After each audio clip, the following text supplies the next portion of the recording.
E o amor do nosso Senhor Jesus, amém? Graças a Deus. Noite chuvosa, mas noite de estarmos na presença do Senhor. Não há prazer maior, irmãos. Não há prazer maior do que esse. Às vezes a chuva desanima, mas foi o Senhor que nos trouxe aqui. Mesmo, às vezes, diante do nosso desânimo em enfrentar a chuva, Ele nos trouxe aqui. E louvamos ao nome dEle por isso. Eu quero convidar aos irmãos a abrirem no primeiro livro de Samuel, no capítulo 4, primeiro livro de Samuel, capítulo 4, ele está lendo do versículo de número 1 ao versículo de número 11. Primeiro livro do profeta Samuel, capítulo 4, do versículo de número 1 ao versículo de número 11.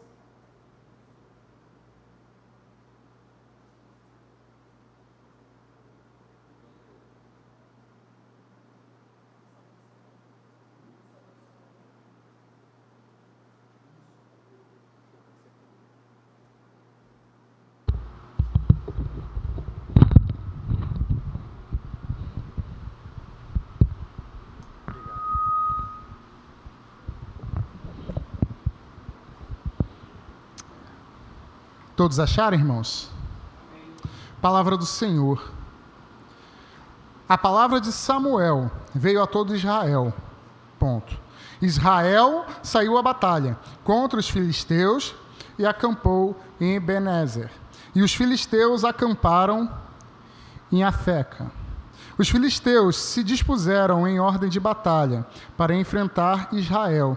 E quando a guerra começou, Israel foi derrotado pelos filisteus, que mataram no campo aberto cerca de 4.000 homens.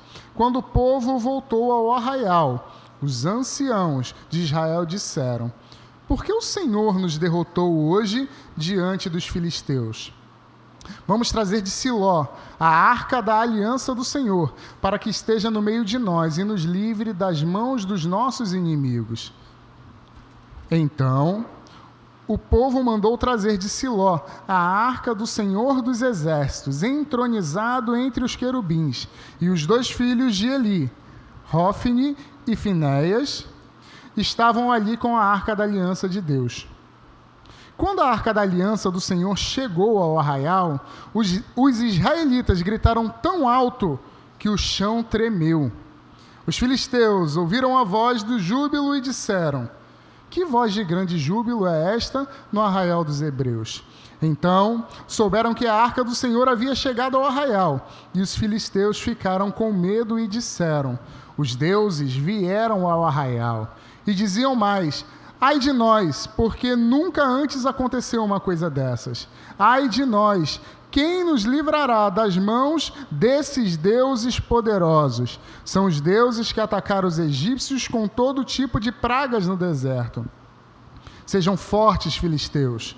Comportem-se como homens, para que não venham a ser escravos dos hebreus, como eles já foram escravos de vocês. Comportem-se como homens e lutem. Então os filisteus lutaram, e Israel foi derrotado.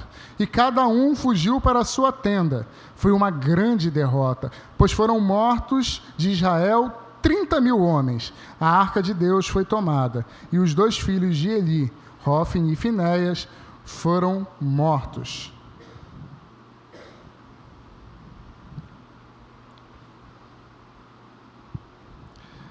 Irmãos, pode parecer estranho o que eu vou falar, mas às vezes Deus frustra nossos sonhos. É estranho, né? Você fala assim: quê? Como assim? Se você observar o contexto da nossa história, você vai ver que tem uma guerra dos filisteus contra o povo de Deus.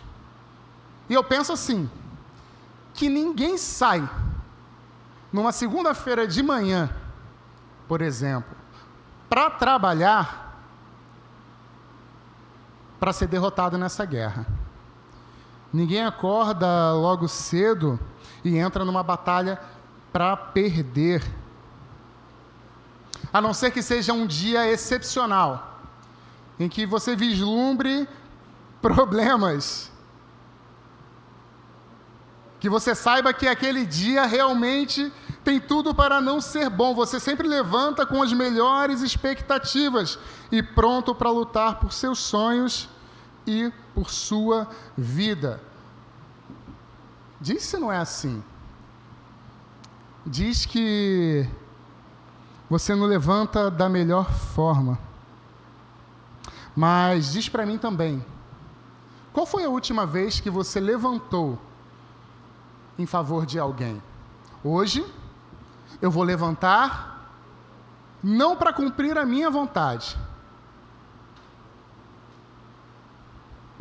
mas para estar com o meu próximo, para ajudar o outro. Quando foi a última vez que você acordou, ou foi acordado pelo Espírito Santo de Deus e orou por alguém? Pode ser que alguns de vocês façam isso, mas isso não é a realidade da maioria. Sabe qual é a realidade da maioria? Acordou de madrugada? Vira para o outro lado e volta a dormir. Que amanhã cedo você tem que levantar e é dia de batalha. É a nossa realidade. É o que é comum. E isso acontece porque nós vivemos em um tempo que prega somente a satisfação pessoal. O que importa é você primeiro. E em segundo lugar é você. E depois que vier você e você no terceiro lugar, quem é que vem? Você, de novo. Você é um conquistador. Alguns pastores, pasmem, vão dizer que você é um leãozinho de Jesus. É um absurdo. Você não pode perder. Seus sonhos não podem ser frustrados. Você pode ser o que você quiser. Você é um vencedor. Basta querer. Pensamento positivo, galera. Faz toda a diferença, é o que dizem por aí. É engraçado se você parar para pensar, né? Quando aquele guarda vai perguntar, o que eu faço? Como é que eu faço para ser salvo? Era só Paulo ter dito, pensamento positivo, cara. Não precisava ter dito, creia no Senhor Jesus, tu e tua casa. Não, pensamento positivo. Então você começa a ver essas bizarrices que acontecem. É rosa ungida, é caneta ungida para concurso público, é vassoura de fogo para varrer o pecado da sua vida. Tudo isso existe, eu não inventei nenhum desses.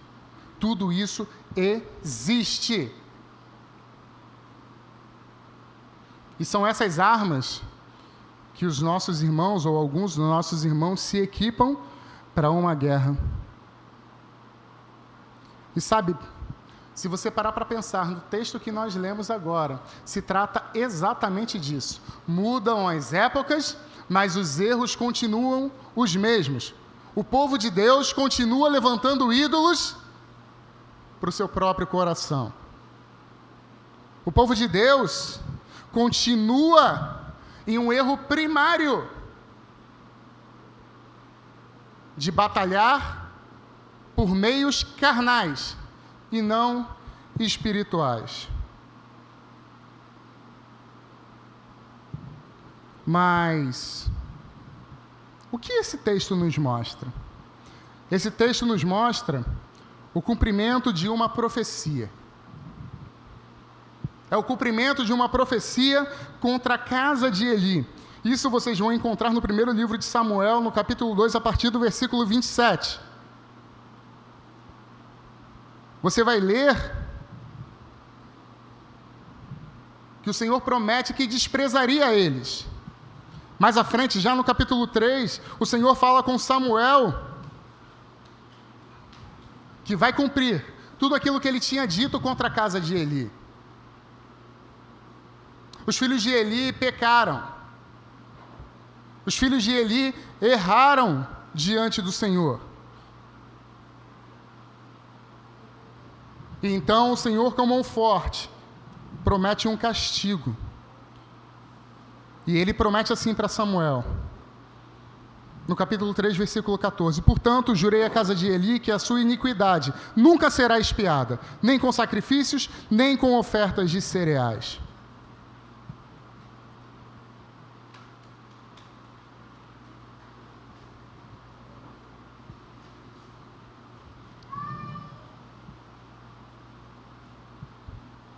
Então, depois de uma batalha, em primeira leva, o povo de Deus perde. 4.000 morreram. E só do povo de Deus ter perdido 4.000 já era para ter acendido um sinal de alerta. Porque toda vez que o povo de Deus tem mortos, tem pecado no arraial, tem coisa errada. Existe um conceito teológico, eu vou falar rapidamente, sobre guerra santa. Ele é aplicado 2 vezes. Primeiro, na conquista da terra prometida, e segundo, na defesa daquilo que foi conquistado. Todas as vezes que Deus enviou seu povo a lutar para conquistar a terra prometida e para defender as posses que foram conquistadas, nenhum do povo de Deus morreu. É por isso que Josué, quando percebe que em uma batalha morreram 36, apenas 36 do povo de Deus, rasga as suas vestes e cobre a sua cabeça com poeira, em sinal de luto, porque ali ele percebe que Deus não estava com seu povo.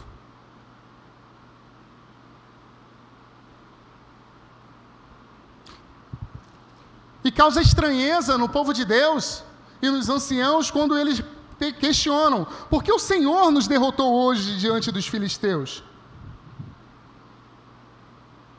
E ao invés de buscar as respostas para a pergunta que eles mesmos fizeram, eles tentam dar um jeitinho. Vamos trazer a Arca da Aliança. Porque quando ela chegar, a vitória será nossa. A presença de Deus. E é interessante que quando chega a Arca da Aliança, há um grito tão alto no arraial que a terra chega a tremer.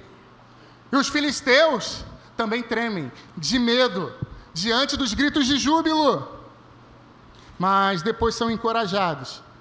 E novamente vem a derrota para o povo de Deus. Só que dessa vez já não foram 4.000, mas 30.000 homens. E os filhos de Eli morrem. E a arca de Deus é tomada. Se você continuar neste capítulo, você vai ver que Eli morre. E que a esposa de um dos filhos de Eli, que estava grávida, também morre. E a criança, talvez na esperança de ter um nome profético, né? Um nome forte, tipo valente do Senhor, guerreiro de Deus, é chamado Icabô. Foi-se a glória de Israel. É o significado do nome dessa criança. Porque a glória de Israel havia ido embora. Israel não estava mais em posse da Arca da Aliança. Logo, para aqueles inimigos, adoradores de outros ídolos, que não reconhecem nem mesmo dentro de uma batalha, que o Israel de Deus só servia a um único Deus e verdadeiro. Por isso que no texto eles vão falar deuses.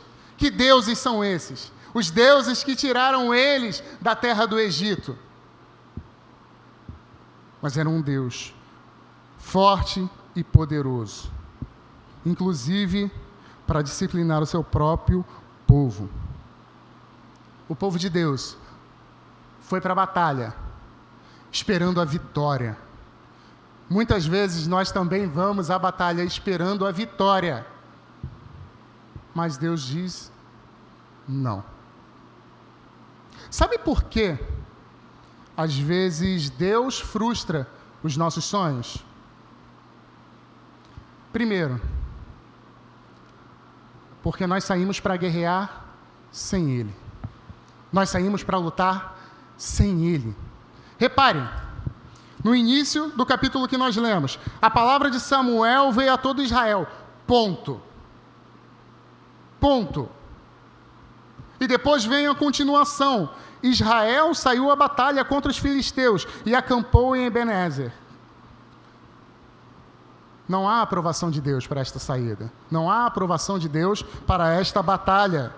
Eles foram sem o consentimento de Deus. Foram guerrear por eles mesmos. E muitas vezes somos assim, como o povo de Deus. Decidimos por nós mesmos e saímos para a guerra, sem nos importarmos com o que Deus acha daquilo que nós estamos fazendo. Mas Deus nos chama para um relacionamento no qual nós somos o povo dele e ele é o nosso Deus. Não estamos à deriva no mar. Nós temos um Deus forte ao qual nós servimos. Por isso nós não podemos levar a nossa vida como se fôssemos uma ovelha sem pastor. Nós não podemos levar a nossa vida como se fôssemos apenas um povo rebelde e sem destino, e sem linha de chegada. Nós não somos chamados simplesmente por sermos chamados. Deus nos deu um propósito e um fim, que é glorificá-lo para todos sempre, e nos alegrarmos nele também para todos sempre. Deus não nos devia nada, e ainda assim Ele nos escolheu, e ainda assim Ele nos chamou. Ele nos chamou pelo nome, nos tirou das trevas e nos transportou para a sua maravilhosa luz. Ele nos tirou do monturo, do meio do lixo, do meio do lamaçal de pecados.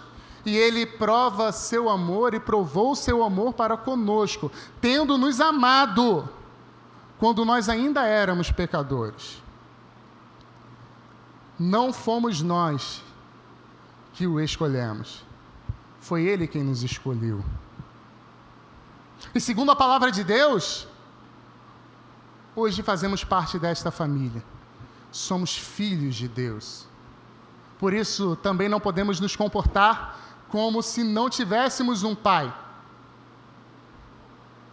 Que pai tem prazer em filhos rebeldes? Mas o Senhor nos orienta, a prioridade deve ser dele. Nós devemos nos alegrar nele, somente nele em todo o tempo. Deuteronômio 6, ouve, ó Israel, amarás o Senhor teu Deus de todo o seu coração, de toda a sua alma e de toda a sua força. Mas de verdade, muitos têm vivido ao contrário disso. Eu lembro que, quando eu era um menininho, lá em Arraial do Cabo, só muda estado, né? Quando eu andava perdido e desgarrado, lá na prainha Arraial do Cabo, minha família teve uma brilhante ideia de ir naquele Banana Boat. Vocês já viram o que é o Banana Boat? 3 alucinados, que era eu, meu irmão, que é falecido, e meu primo. 3 jovens alucinados, uma tia que já era idosa na época e que eu vi no domingo está mais idosa ainda, que já faz tempo, uma criança, que hoje já é uma adulta e está casada, mas na época era uma criança, que é a minha prima, e um professor de educação física aposentado, que era o meu tio. Ah, e tinha a minha outra prima também, que era mais velha. Todos no Banana Boat. Aí o moço, todo mundo subiu, né? Minha tia precisou de ajuda, minha tia idosa. Aí todo mundo subiu e o moço perguntou, posso ir? Mas ele perguntou para os 3 alucinados. Pode. vai com tudo. E ele foi com tudo. Na primeira curva, eu só me lembro de subir. Mas quando eu subi, meu tio estava com o nariz quebrado.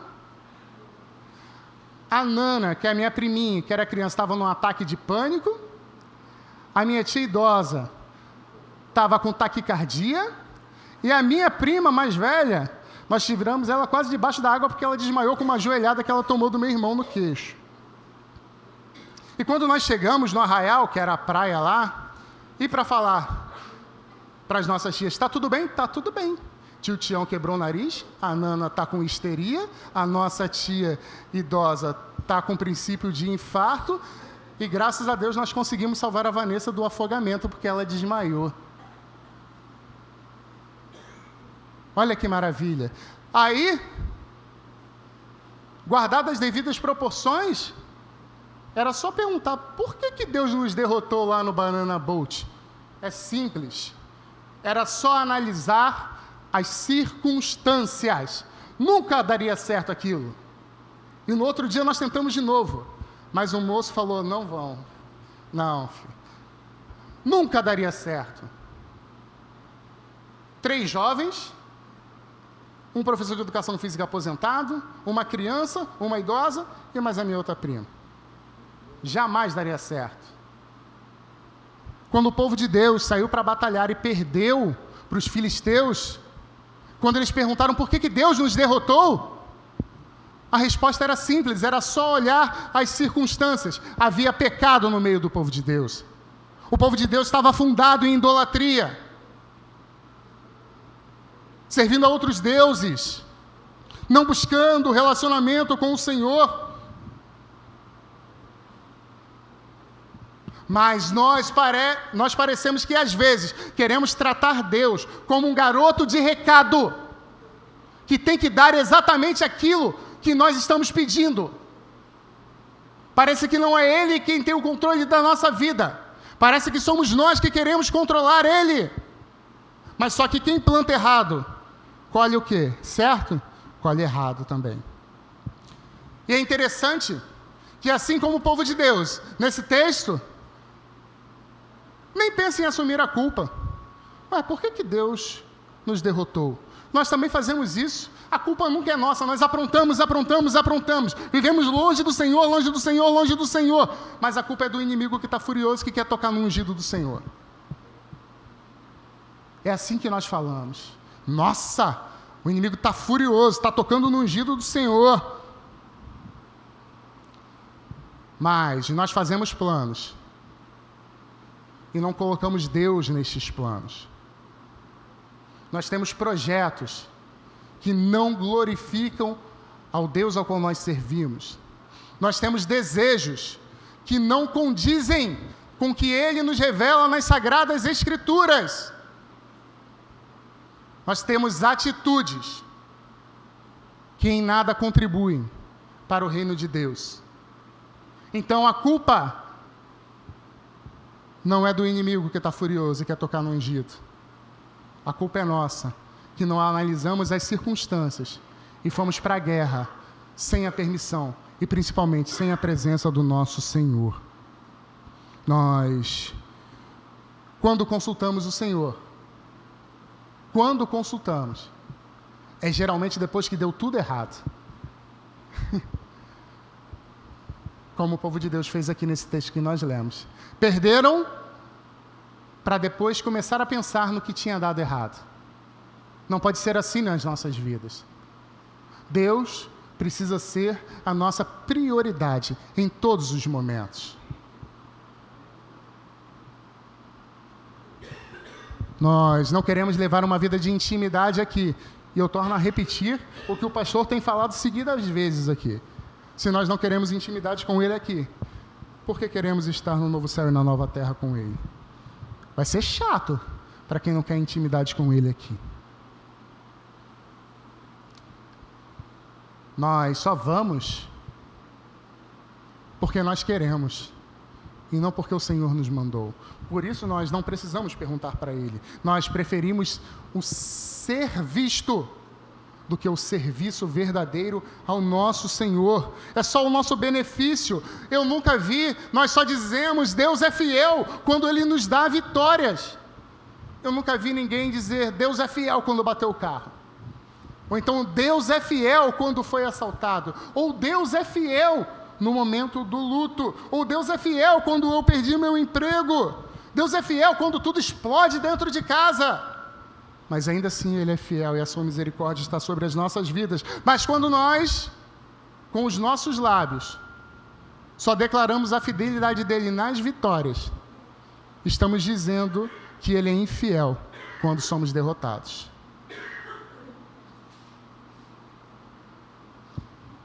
Sabe por quê? Muitas vezes você pede e Deus não te dá? Porque você pede mal. Você pede mal. Você pede para satisfazer os seus próprios desejos. Nós pedimos para nós e não para a glória de Deus. Por isso pedimos e não recebemos. O que você tem pedido? Ah, mas a palavra diz que se nós pedirmos, nós receberemos. Sim.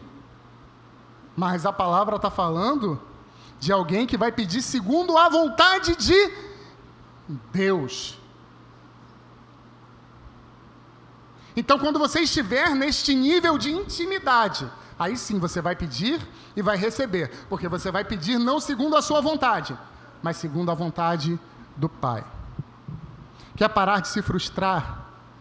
Para de pedir besteira, para de fazer besteira, para de tentar fazer aquilo que Deus não te mandou fazer.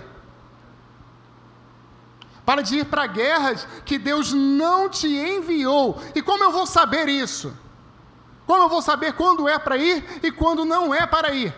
Intimidade, um relacionamento profundo com Deus. Oséias 6,3 vai nos dizer que é preciso conhecer e prosseguir em conhecer ao Senhor.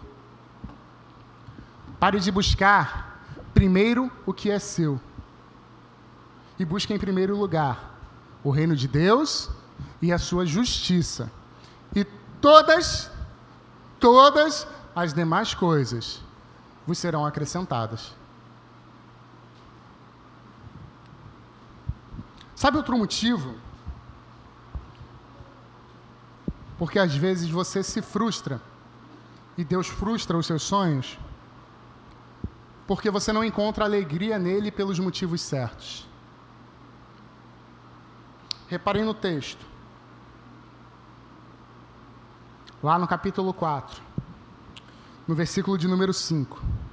Diz assim: quando a arca da aliança do Senhor chegou ao arraial, os israelitas gritaram tão alto que o chão tremeu. E eu digo para vocês que este é um dos versículos mais belos e mais tristes ao mesmo tempo. Ele é lindo, porque essa deveria ser a nossa realidade. E entrar na presença do Senhor, e estar na presença do Senhor, e dar gritos tão altos que o chão trema. Para que os inimigos se perguntem: o que é isso? O que é esse grito no arraial do Senhor, no arraial dos hebreus? Para que possamos dizer: nosso Deus está presente conosco. Mas, aqui no texto, não foi isso que eles fizeram.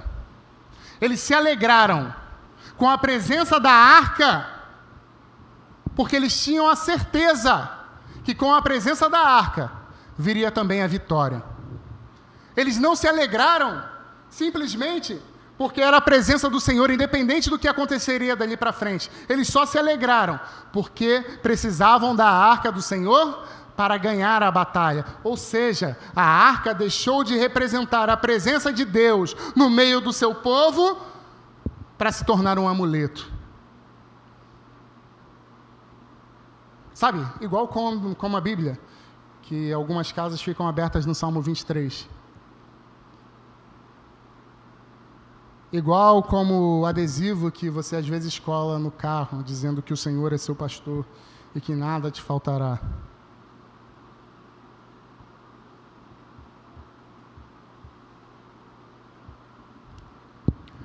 Mas, irmãos, estar na presença do Senhor deveria não fazer somente tremer o chão do lugar em que estamos pisando. Deveria mexer com as nossas estruturas. Deveria nos quebrar por completo. Deveria colocar nos nossos lábios a palavra do salmista, no Salmo 63, quando ele diz que busca ao Senhor ansiosamente. Ansiosamente. Quando ele diz que a alma dele tem sede do Deus vivo. Esse deveria ser o nosso sentimento, mas buscamos a nossa satisfação somente nas coisas que o mundo pode nos oferecer. Se eu estou em guerra, eu quero a vitória, custe o que custar. Não basta a presença do Deus que eu sirvo. Eu quero lutar e quero vencer. O cara lá não falou que eu sou um guerreirinho de Jesus, não sou um leãozinho, não sou invencível? Eu quero vencer. Eu não quero empecilhos, eu não quero tropeços. Apesar de ter feito tremer o chão, a alegria do povo de Deus não era genuína. Estava firmada em um solo frágil. Frágil. Em contrapartida, se você observar lá em Atos 4, quando Pedro e João estavam sendo perseguidos por pregarem o Evangelho, e depois eles acabam sendo liberados, e chegam na comunidade daqueles que servem ao Senhor, e contam o que tinha acontecido. Qual foi a decisão que eles tomaram? Vamos para a guerra, pega tudo, ninguém vai segurar a gente. Não, eles oraram ao Senhor, pedindo ousadia e intrepidez para pregar o Evangelho em meio à perseguição. E a Bíblia diz que quando eles terminaram a oração, o lugar em que eles estavam tremeu. Já pensou? Uma intimidade, uma confiança tão genuína que quando nós terminássemos a oração, essas paredes tremeriam. Eu quero ler um pedaço desse texto, não precisa colocar. É um pedaço da oração. Eles ficaram cheios do Espírito Santo, irmãos. Atos 4, a partir do versículo 29. Agora, eles atacam de novo. Quem? Aqueles que os estavam perseguindo, que perseguiram ao Senhor deles, que é o nosso Senhor Jesus Cristo. Cuida destas ameaças. Olhem quem eles pedem para cuidar. Pedem para Deus. Deus, cuida destas ameaças.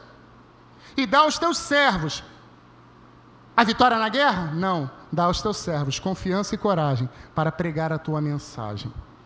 Estenda a mão. O Senhor, estenda a mão para realizar curas, milagres, maravilhas, em nome do teu santo servo Jesus. Enquanto eles oravam, o lugar em que estavam reunidos tremeu. Eles foram cheios do Espírito Santo e continuaram a proclamar a palavra de Deus com coragem e confiança. Veja a diferença, irmãos. Aqui a busca, a alegria foi verdadeira e genuína. Eles não pediram bênçãos materiais. Eles pediram coragem. Senhor, os inimigos estão vindo. Dá-nos coragem para continuar a fazer o que estamos fazendo, que é pregar a tua mensagem, que é anunciar o Evangelho, e a consequência está com o Senhor. O que nós precisamos agora é coragem. E tanto eles não pediam bens materiais, que na continuidade do texto, você vai perceber que eles repartiam tudo entre si. Eles vendiam as suas posses e distribuíam aos seus, conforme a necessidade de cada um. O coração deles não estava firmado em seu próprio ego, mas sim na vontade do Senhor. Sabe o que isso nos mostra, irmãos? O povo de Deus, que se alegrou com a Arca da Aliança somente pela vitória na guerra, e diante de um exército de filisteus, nos mostra que aquilo que pode ser grandioso diante dos olhos dos homens, é ínfimo e pequeno e desprezível diante dos olhos de Deus. E sabe o que me mostra? Atos 4. O povo de Deus, a comunidade cristã, reunida ali, junto com eles em oração. Talvez, se nós estivéssemos passando pelo momento, falar, o que eles estão fazendo ali? Eu, em povo estranho, às vezes o que é pequeno diante dos olhos dos homens é grandioso diante dos olhos de Deus. E quantos são aqueles que querem apenas desfrutar do Senhor? Não querem se alegrar na sua presença, mas querem sempre algo de Deus, sabe? Parece aquela sanguessuga lá em Provérbios. Dá sempre. Eu quero, dá. O seu Deus, o Deus desse povo, é a sua própria vontade.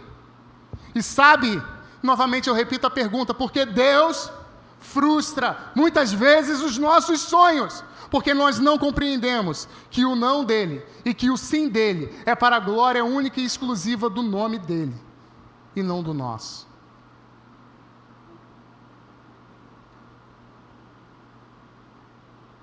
Por quê que no texto, no primeiro livro de Samuel, a resposta foi não, e em Atos foi sim? Porque um queria apenas um triunfo momentâneo, mas queria continuar vivendo do jeito que estava. Seus sacerdotes completamente corrompidos, não à toa, foram mortos. Já os outros queriam glorificar somente a Deus, não se importando com as consequências da perseguição que estava chegando. E de fato, a perseguição matou muitos dos nossos irmãos naquela época. E mata muitos dos nossos irmãos ainda hoje. Na época, nossos irmãos foram usados como tochas humanas para iluminar o final da tarde. Foram jogados aos leões africanos, que não são como esses leões dos zoológicos, que vão direto na jugular e matam. Os leões africanos, não. Eles vão arrancando pedacinho por pedacinho. O sofrimento é muito maior. A dor é muito maior. Mas, para os nossos irmãos daquela época, morrer em prol do Evangelho era o objetivo de vida. Era o maior orgulho que alguém poderia ter. Mas e você? O que você faz quando chega o não de Deus na sua vida? Quando chega o dia da frustração? Você joga tudo pro alto, eu não sirvo mais a esse Deus. Você faz beicinho. Só falta usar chupeta. Ele não me deu o que eu quis, nem não foi atendido. Você para de ir para a igreja. Você para de servir ao Senhor. Você pendura as suas harpas, como o povo quando estava em cativeiro, e para de adorar ao Senhor. Você perde completamente a sua confiança em um Deus que tem o controle de toda a tua história. Coloca a culpa em todos e em tudo, e não assume a sua própria responsabilidade. Quem faz o que quer, recebe aquilo que não quer.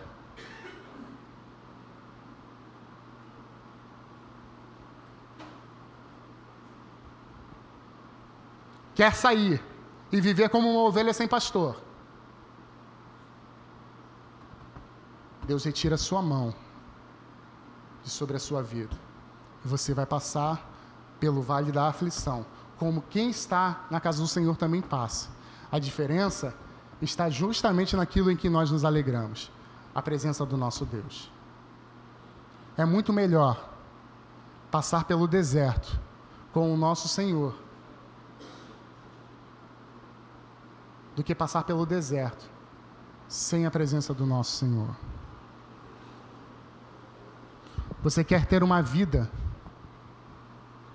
tranquila? Estude, levante cedo, ore ao Senhor antes de tudo, se dedique Trabalhe enquanto os outros estão dormindo, e aí você vai poder comprar os bens materiais. Mas você quer uma vida plena e verdadeira? Renda-se aos pés do Senhor. Porque na presença dEle não há somente alegria, mas a palavra nos garante que há plenitude de alegria na presença do nosso Senhor. Você já parou para pensar por que Deus te diz não? Por que Ele te disciplina? Volta a perguntar, por que Ele frustra os nossos sonhos? Porque Ele nos ama. Ele nos ama tanto que responde não para muitas coisas que nós pedimos um sim.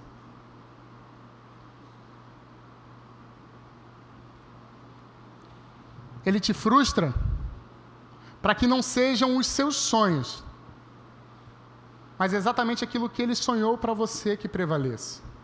Ele te frustra porque os planos dEle são maiores e melhores do que os seus.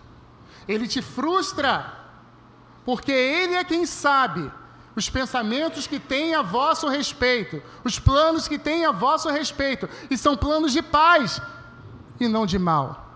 São planos para te dar um futuro e para te dar uma esperança. Quer uma vida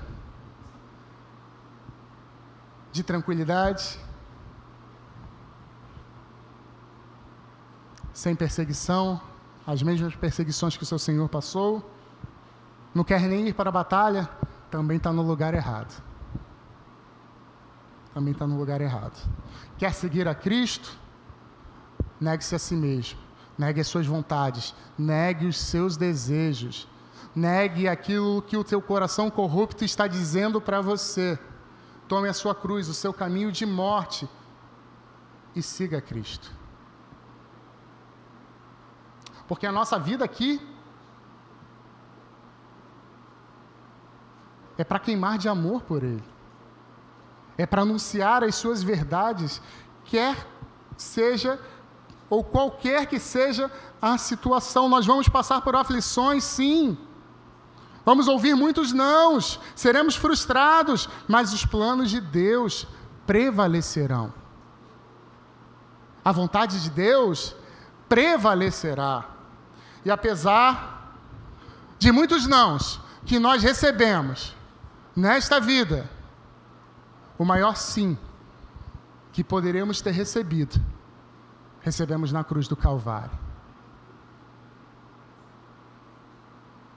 Sim, eu os amo. Sim, eu os escolhi. Sim, eu os chamei. Sim, eu os justifiquei. Sim, eu os salvei. Sim, a minha graça está sobre eles e o meu poder se aperfeiçoa na fraqueza deles. Ah, irmãos, nós servimos por algo muito maior do que os nossos desejos. Nós servimos para anunciar que há esperança no nosso Senhor e Salvador. Nós servimos para anunciar que Ele morreu por nós. E por isso, nós precisamos viver para Ele. Não há outra saída. Viva para anunciar isto. Não caminhamos para as trevas, mas para uma eternidade com o nosso Deus. Estamos na Babilônia, mas a Babilônia não é o nosso lugar. E o nosso nome está escrito no livro da vida. Que maior alegria nós poderíamos ter?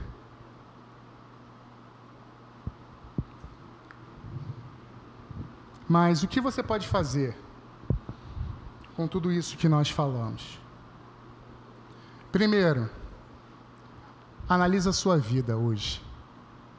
Olha para a sua vida. Ela é curta.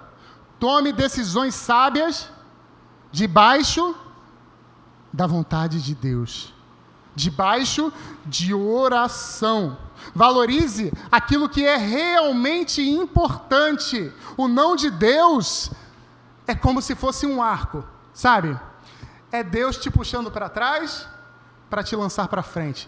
Nesse texto que nós lemos, Deus puxou o seu povo para trás e lá na frente, se eu não me engano, é no capítulo 7, Samuel exorta o povo ao arrependimento.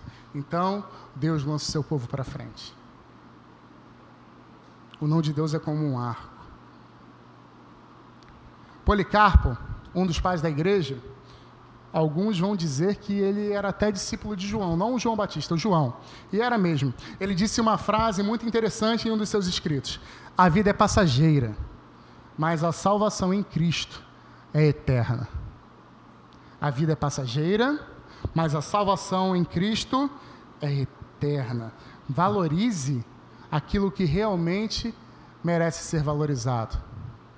Não é nada material que pode ser corroído com o tempo, mas é aquilo que é eterno, que o homem não pode destruir. Segundo, veja se Deus está com você. Analise todas as circunstâncias.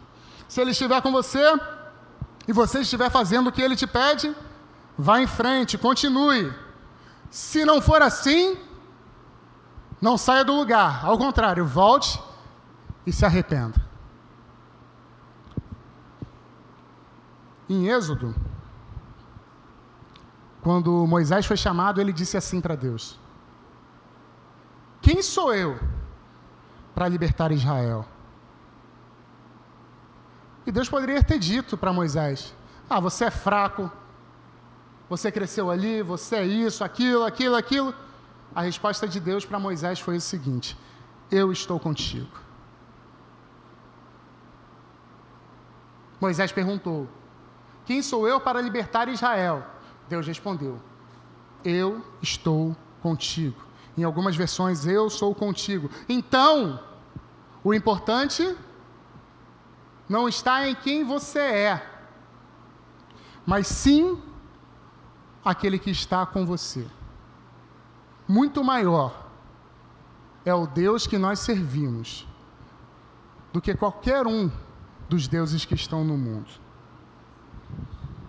Outro ponto: qual é a sua motivação?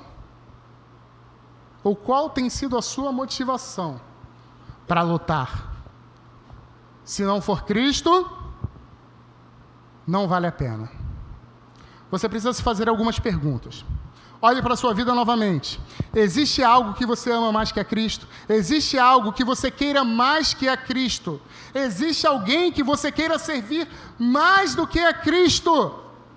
Alguém que você queira honrar mais do que a Cristo? Alguém que você queira proclamar mais do que a Cristo? Se existir alguma coisa ou alguma dúvida nas suas respostas, você abandonou o primeiro amor. Volte e se arrependa.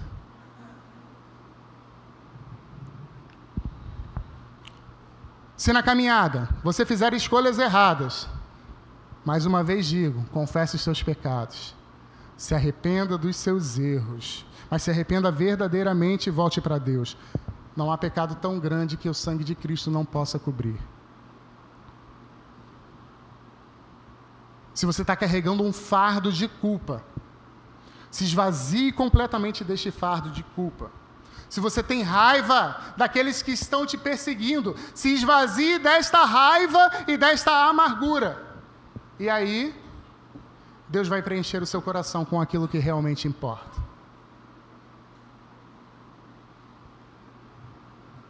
Por último, esteja no centro da vontade de Deus. Se Deus te quer na guerra, vá para a guerra. Se Deus não te quer na guerra e não te pediu para ir para a guerra, não vá para a guerra. Esteja no centro da vontade de Deus. Almeje a vontade de Deus e viva para a glória de Deus. Fora da vontade de Deus, nunca vai existir o sucesso.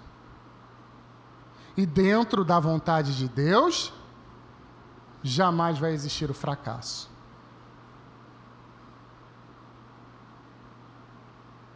Viva para a glória de Deus, meu irmão e minha irmã. Tenha um coração temente ao Senhor.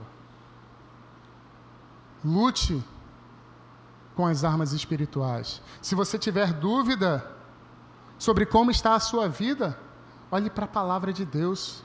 Você não precisa de mais nada, porque você é abençoado com toda sorte de bênçãos espirituais. O que você precisa que Deus já não tenha te dado? Que o Senhor te abençoe nesta noite.